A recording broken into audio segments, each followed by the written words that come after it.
going to record. Just so everybody knows, we are recording this. This will be posted up on the project website after we're done.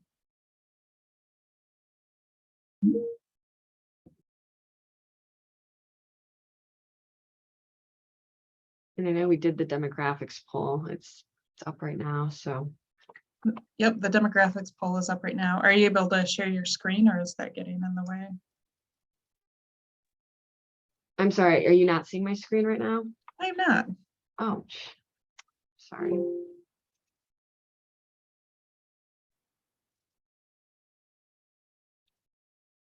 Okay. Are you able to see it?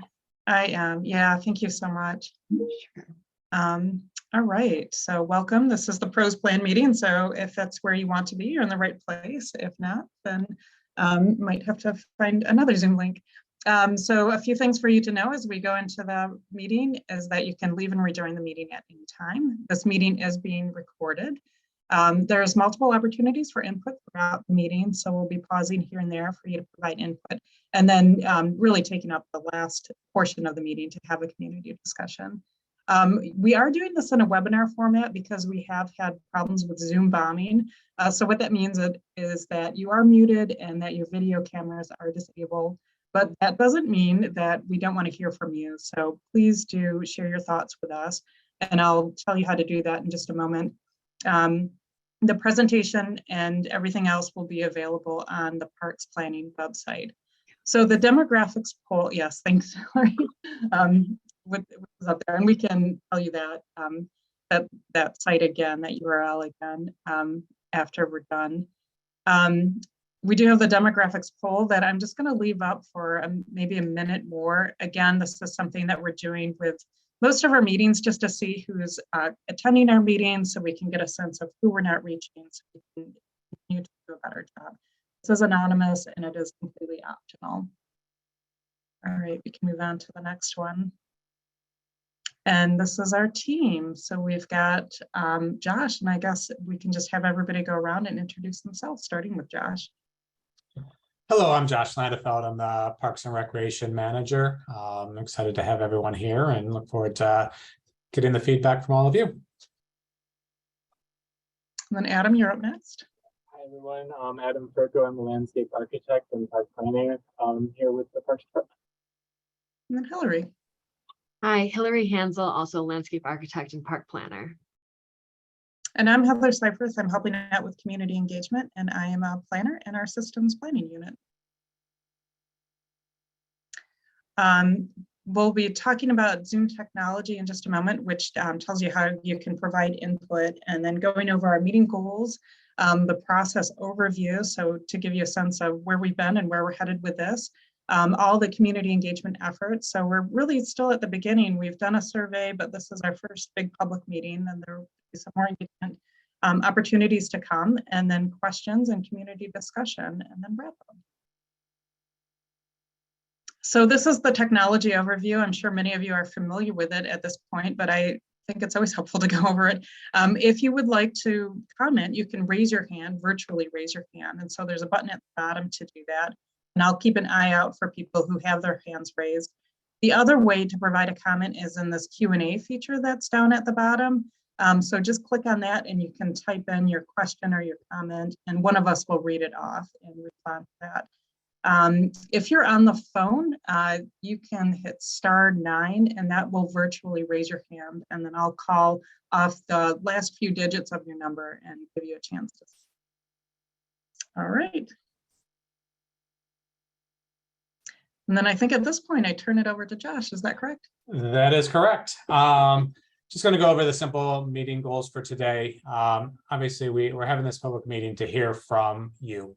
We're here to listen to you, to get your thoughts, give you opportunities for us to consider what to do and what to add to the pros plan. Staff on this call will be listening for the vast majority of the time. When their questions are raised, we'll definitely provide feedback, but our goal is to hear what you have to say. The other part of it is providing an overview of what the pros plan is and the process that we take to get it developed, and how the public input is used. So what is the PROS plan? It is a comprehensive plan for the park system for the next 5 years and beyond. It really gives us our guideposts for what we want to try to, what the community would like to see us do, and what we as a department would like to do over these next 5 years. And through that, it is providing an opportunity for the public to put input very specifically on a broad base of our department, and to ensure that what we're doing reflects the values and the desires of the community. And it also is a point in time for us to see how we're doing and what we're doing well in the minds of the public. Probably most importantly, it outlines the needs and the desires of our existing facilities and any potential future facilities. We know that there are a number of items within our Parks Department that are going to need to be addressed in the coming years. And this plan, this feedback helps us to have a prioritization of those needs to just make sure we're aligned with what the community desires are. And while I said it was most important last time, I will probably say this next one because it is required to be done every 5 years to be eligible for grant funding. As I've mentioned, there's a number of items that cost a lot of money coming to us, but in order to have this grant or have this plan will allow us to have justification, and it's a requirement for MDNR grants as well as other grants that we apply for. So opportunity for us to have a document that supports the additional funding alternative solutions that we might be able to tap into. The timeline, while it is the end of June, we have had a task force that has been working on the PROS plan since the beginning of the year. And I'd like to thank that task force and the members of it for helping us develop the survey and the plan and kind of getting us to this point as we speak. We did kick off the survey. It was open from April through June, had a large number of responses, which you'll hear about here shortly. These next few months are really where we do a lot of the work from a staff team. It's holding these public meetings. A number of focus groups are going to be met with as well. We are analyzing all of the feedback that we received from the survey, as well as these public meetings, as well as doing a lot of updating of the plan goals and objectives that are in the actual plan that kind of change every few years to make sure they're consistent. Our goal is to have a draft plan complete in October, and because there are a series of approvals that need to take place with it. But as we have that draft plan complete, we will have it open for public review and comment for 30 days. And we'll continue to update our websites to let individuals know when those will be available. So thank you and look forward to hearing from you. Thanks, Josh. I will start talking about our community engagement efforts that we've been doing on this. Just as Josh mentioned, we are hosting some focus groups. So some of the ones we've been talking to are OSI, the Office of Sustainability here at the city. We have a group looking at our downtown parks and spaces. We've met with the Recreation Advisory Commission. We've met with a bike recreation subcommittee that's going on, and we're meeting with various commissions throughout this. That's one avenue to kind of get some feedback from specific groups. We are having public meetings, so we have this one today, our virtual lunch hour, and then we'll be having another one upcoming at an evening event in time. We're still working on a date for that, and when it's scheduled, we'll make sure we get the word out. And then lastly, we have a survey. As Josh mentioned, it was open April to June. And if you want to go to the next slide, I can kind of talk about the survey a little bit more. So it isn't a statistically valid survey. It was available to everyone. We weren't targeting groups. There wasn't like a specific thing that we were looking for controls, but it was open to anyone who wanted to take it, and that gives us a lot of feedback. One thing that we wanted to do was make sure that we were reaching as many people as we could. So we were using social media. We put signs around our parks. We had events. When there was events in the city, we were trying to put out flyers. As many people as we could take it, because it is valuable feedback for us. It was open for 2 months from April to June, so it just wrapped up here a week or two ago, and we're still going through all the results of that now.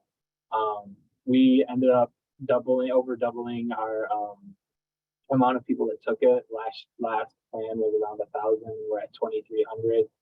So we're pretty happy with getting a larger turnout. And so that was just helpful. So looking at the survey, we're still going through the results. There's quite a bit of information to distill, but some things that we're seeing already is it really helped us reveal and confirm parks that had high usage, and then also identified several that were underused, according to the survey takers. So that was something that kind of can help us look at what we're doing with our parks. There was an initial response that shows that there's a preference from the community to improve our parks and amenities rather than spending money and time on the new parks, facilities, and amenities. So there were several prioritization questions in the survey, and that really helped showcase that. And then another big element that we've taken away is there was a large amount of support for making all of our parks and facilities accessible for all users, regardless of ability.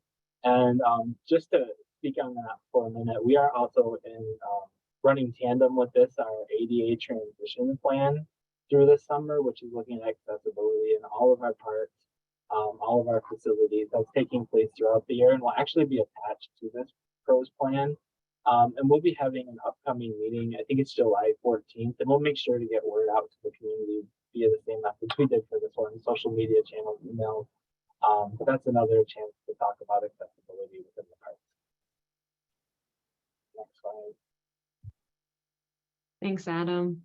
So now I wanted to move into the bulk of this meeting, which is focused on community discussion. So hearing from all of you, we have a series of 3 questions that we've put together. So the first one is really just hearing, what do you feel is our park system's greatest strength? And kind of in what ways would you like to see us build on that going forward? And I know Heather mentioned earlier, but you can raise your hand or you can actually just enter in the Q&A. You can type any questions or comments you might have. And I do see that we have one person on the phone. You can enter in *9 if you wanted to raise your hand.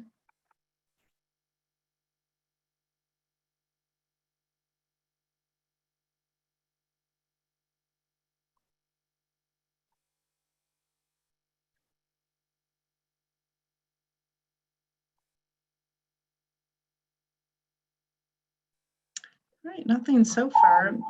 Oh, we do have something that came in through the Q&A. Diversity of spaces, active recreation and natural areas in the lakes and rivers. Thank you. Open space available to all, support for natural areas. It's another comment that came in through the Q&A.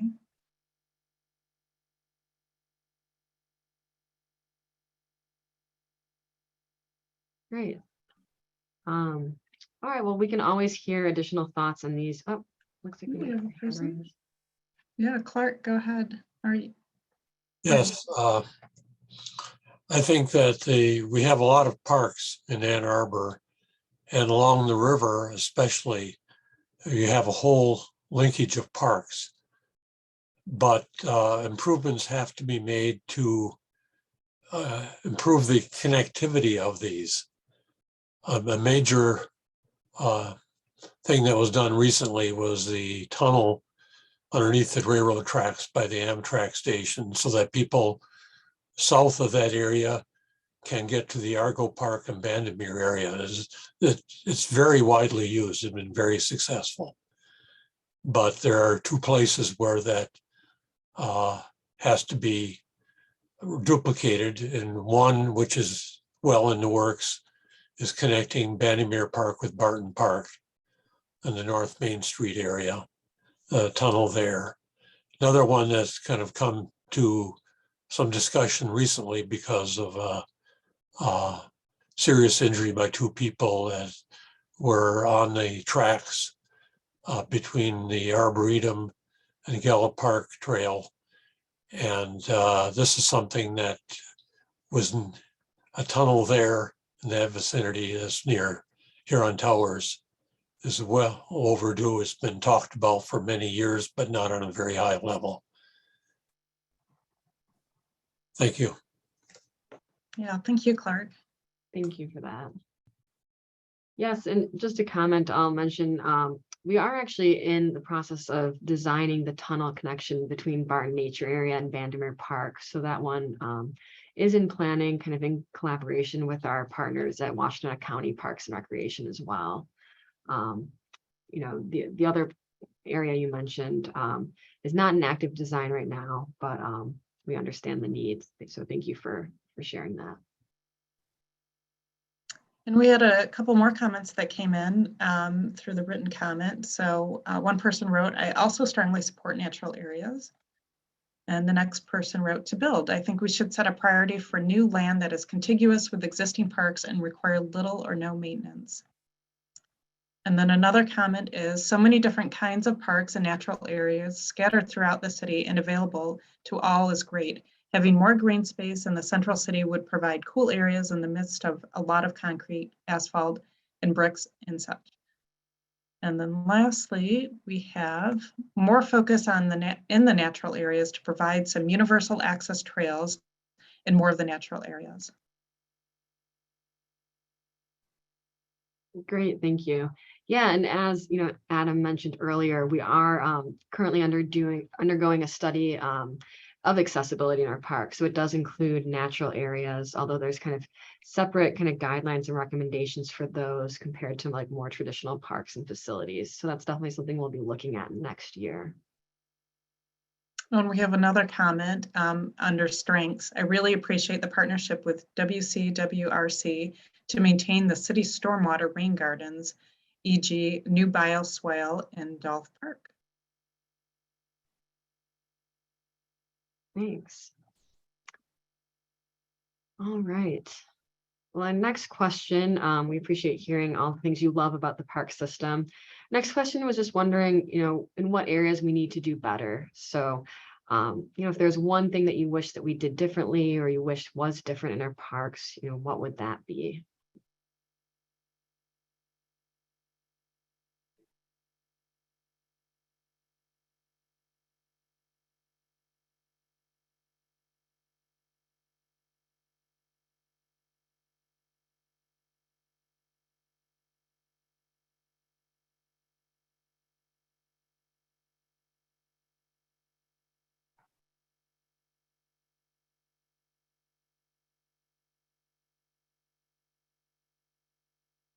And I'll just leave this up for a few more minutes in case everyone's thinking of their comments. And just so everyone knows, everything you submit through the Q&A, we will be, you know, recording all of that, you know, as well as this meeting is recorded also. So.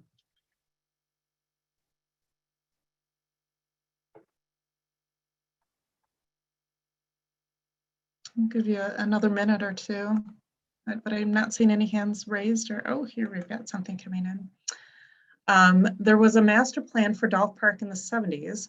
Would there be opportunities to master plan some key parks in the future? I don't think the document is referenced anymore.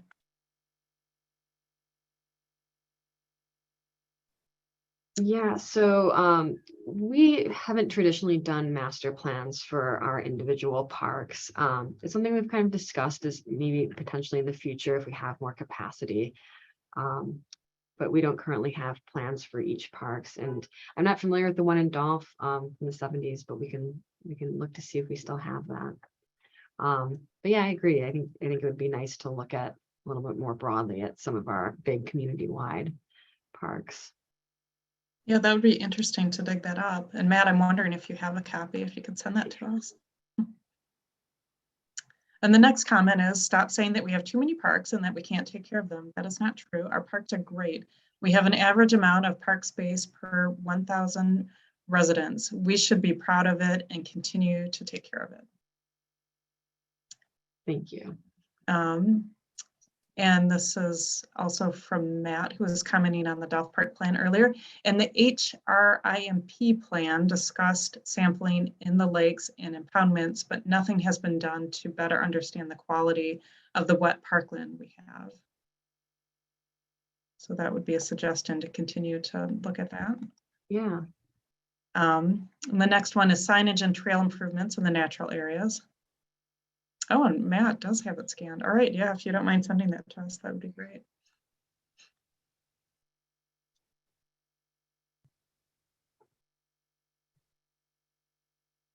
Any other questions or comments?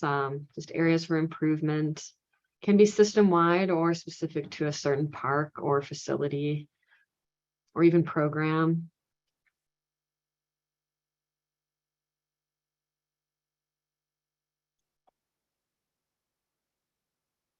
Clark, go ahead. You should be able to speak. Yes, I live in the northeast part of town in Nixon Road by Clegg School. And at one time, property was acquired for Huron Parkway to go all the way to M14. That's hasn't been built, and that's fine with me. However, there is a need for people to get across Leslie Park Golf Course between the developments on Pontiac Trail, especially as that becomes more and more developed, and Traver Road. So that, because that golf course essentially acts as an impediment, and there must be some way to get across there. You know, after all, we do have a major road, Huron Parkway, going through, what is it called, Huron Hills Golf Course or whatever that is. And there should be a way to get a trail through there. And because that, you just can't get between the area around Traver Road and the area with Pontiac Trail. You have to go all the way to DeVeron, which is a long way, or else all the way into town. So this is something I wish would be looked at. Thank you. Yeah, thank you. Thank you.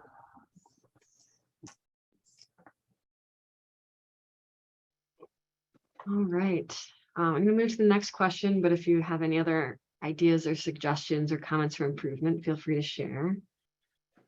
So the next question is a little more goal-centric, maybe focus on goals and objectives for the near term. So what should Ann Arbor Parks and Rec focus on achieving over the next 5 years? And what do you feel is the most important thing to accomplish?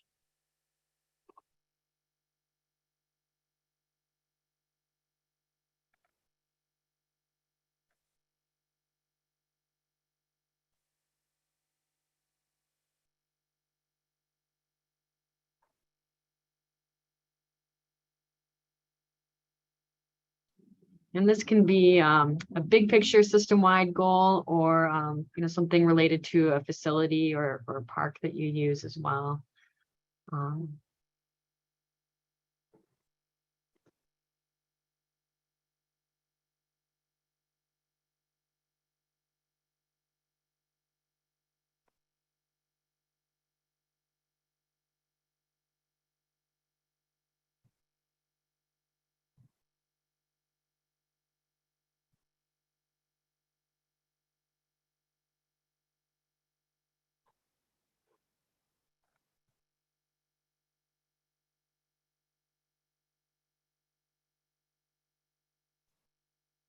So I know for the first question, there were lots of support for natural areas. People really appreciate those. Just building on that, since it sounds like there's a lot of natural area users, are there goals or things you'd like to see done, kind of looking to the future for our nature areas? We do have one comment that came in, which is retain and improve our parkland. Be prepared to acquire property to protect natural features as the city becomes more densely populated. We will need the open space to support recreation, stormwater management, clean air, and water. Thank you. And another comment, substantial improvement in the quality of the natural areas and accessibility in the natural areas. Thanks.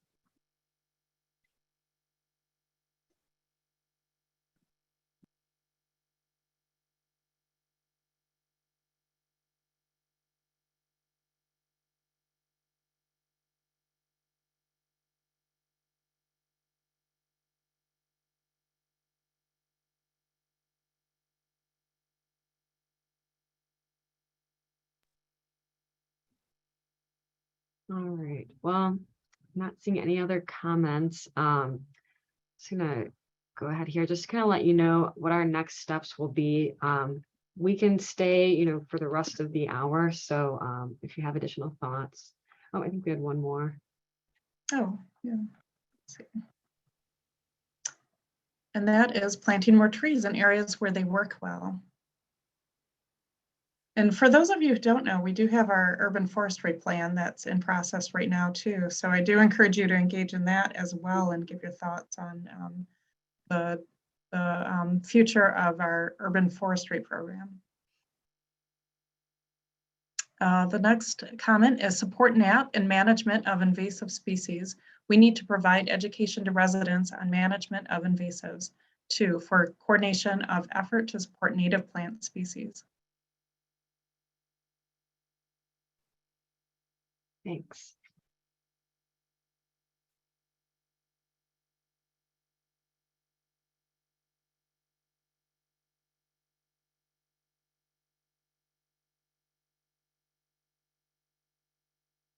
Got another comment coming in. Fits with earlier comment to support with NAP capacity in wet spaces, lakes, and impoundments. And another comment, in the mowed parks, can some of the grass areas be removed to plant native wildflowers?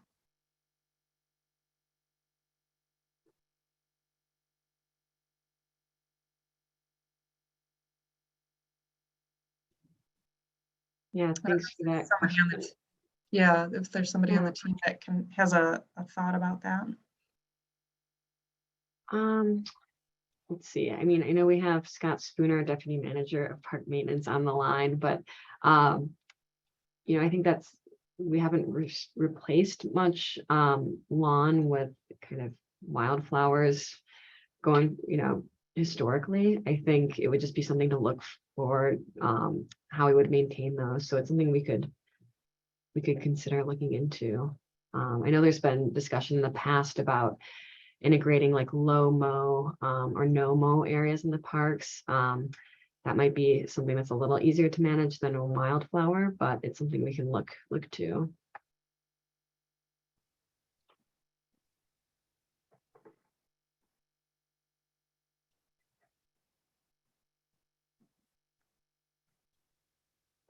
When I see a hand is up. So with the person who's calling in with the last few numbers 993, go ahead.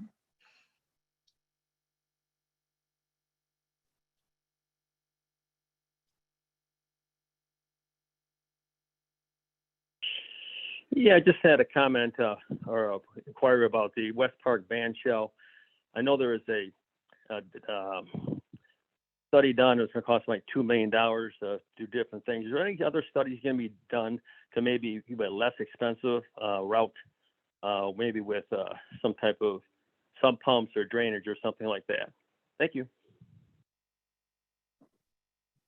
Yeah, so this fall, we'll be beginning a community engagement process for West Park Bandshell. That'll include kind of an alternatives analysis that looks in a little more detail and kind of exploring what options we have. So what options there might be for maintaining the existing bandshell, or looking at other opportunities to move that to different locations. So we'll be kind of working with the community to kind of understand all the options available later this fall. We know it's something that's really beloved by a lot of the community. So we'll be looking to explore everything that's available and kind of understand the options, both fiscally and from the site standpoint. Then we have a comment that came in that says support for conversion from mowed to non-mowed areas. It will save gasoline, support wildlife, and help with stormwater management. NAP could lead with education and efforts to manage native species efforts. Thanks.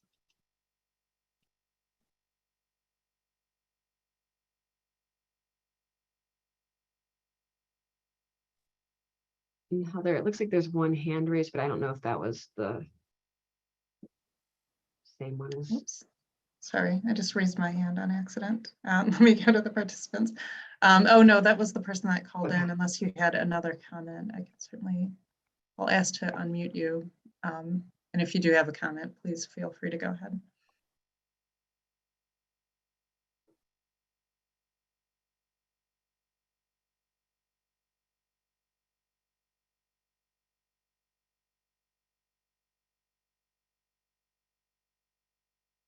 Okay, I think we're good.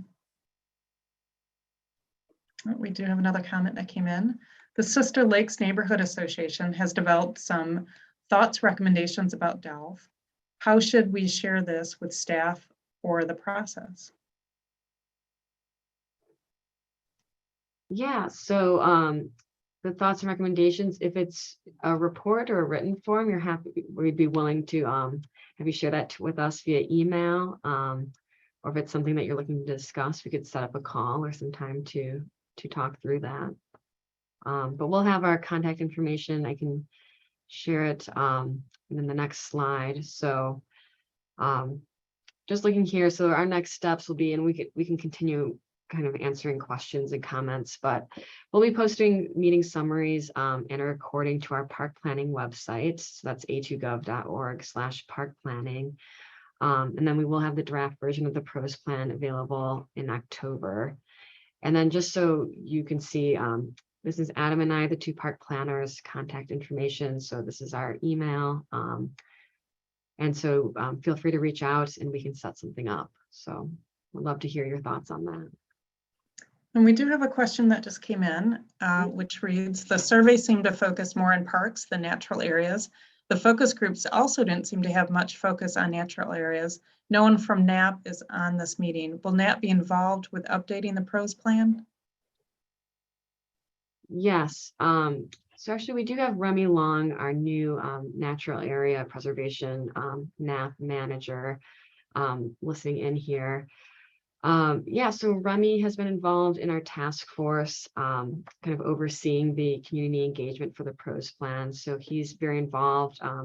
We've been meeting with NAP and kind of reviewing their goals and objectives. So they're very much involved kind of internally on the staff side. And yeah, I can understand how maybe the survey didn't speak to NAP as frequently as some of the other parks.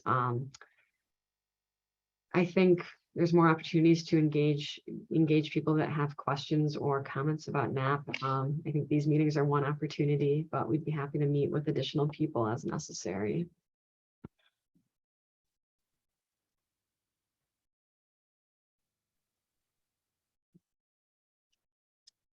And yeah, I will reiterate, not just NAP, but our facilities as well as general parks, all components of the park system and the Parks Department have been involved with the NAP, with the pros plan, and will continue to be engaged through that process. And then the pros plan will be comprehensive for all areas, not just what's in the survey, but it's a conversation about all the various areas within the Parks Department.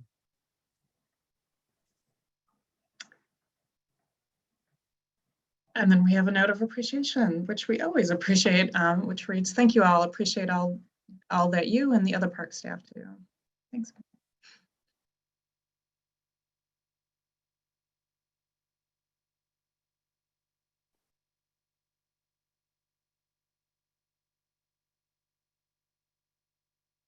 All right, any other questions, comments, thoughts, words of wisdom?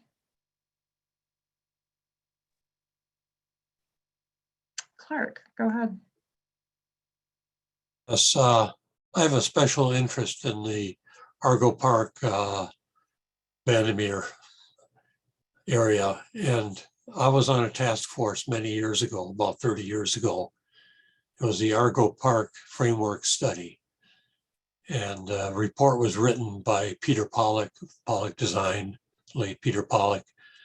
And if you read that today, you find it's still quite valid.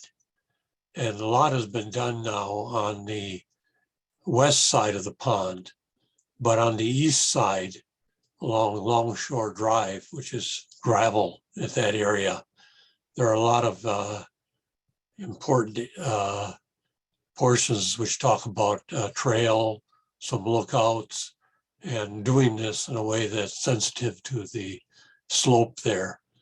And I suggest that each of you read that. It's not that long, and look at implementing some of those areas. It's really nice what has been done over the winter to the area around the canoe livery, which I guess should be renamed the kayak livery because almost nobody rents canoes anymore.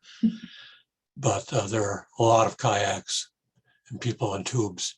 And it's nice to go out there and see people of all backgrounds thoroughly enjoying themselves in an area that's relatively new in the past 10 years that since the Cascades were built. But please look at continuing what was suggested in the framework study. Thank you very much. Thank you. Yes, we'll look for it. I'm sure it's in our park archive, so we'll find that and share it with everyone.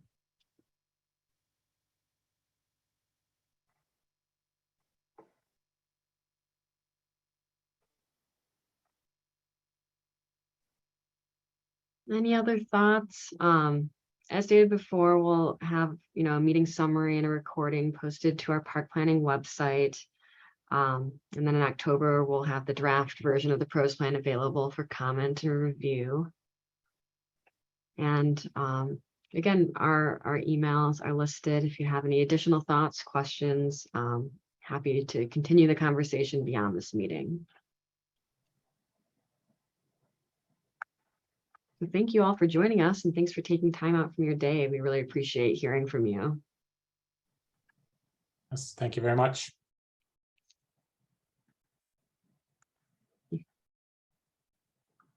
And we got another thank you. Thank you. So we can stick around for another few minutes in case anyone else has any other questions. That kind of ends the prepared portion of our public meeting.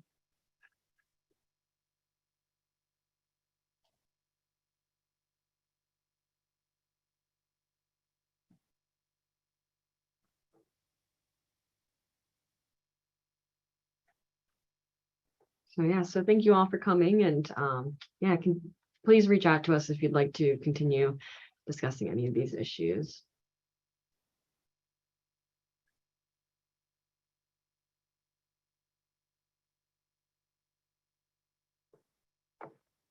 All right. I'll just keep my eye out for any hands raised. But we just have a few of you left. Please do share thoughts if you have them. If not, we thank you for coming. And again, you can reach any one of us if you have any thoughts that come to you later. And there will be future opportunities to continue on this discussion.